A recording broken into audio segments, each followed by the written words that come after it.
Community concerns now after the kidnapping and subsequent jewelry store robbery. Thanks for joining us. I'm Marie Waxel. And I'm Dan Schaefer. After the violent incident, residents understandably wondering if they are safe.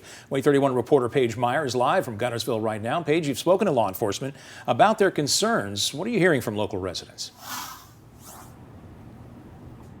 Dan, Marie, people are still pretty shaken up out here in the shopping center of the Griffin's jewelry store. I spoke to one person who works in this center today who said she was scared to come into work. She, like so many people in this community and in this shopping center specifically, are beginning to wonder what would they have done if put in a similar situation. Now, I brought those questions and concerns right to the the Marshall County Sheriff's Office. Now, if you recall, yesterday morning, 3 men attempted to rob Griffin's jewelry store in Guntersville. After fleeing the scene, police say officers discovered the vehicle in a Lowe's parking lot just down the street. Officers performed a felony takedown on the vehicle and found 2 missing kidnapped women from Brighton City. As of right now, no one has been reported injured and no one is in custody.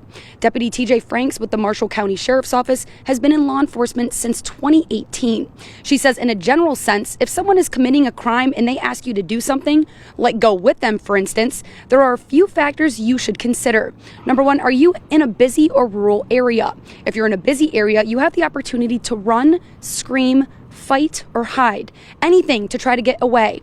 But if you're in a rural area without witnesses around you, she says you may have to comply with the person's demands. If that person has a weapon on them, Deputy Frank says no object is worth risking your life.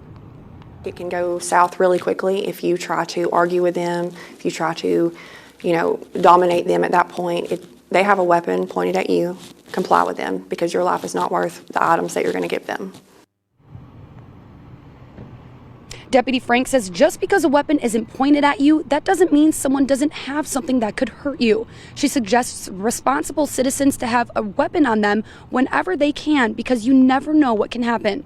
Now, coming up on WAAY 31 News at 5, you'll hear more from Deputy Franks about what business owners should do to protect their business and protect their employees if something similar like what happened here yesterday happens to them.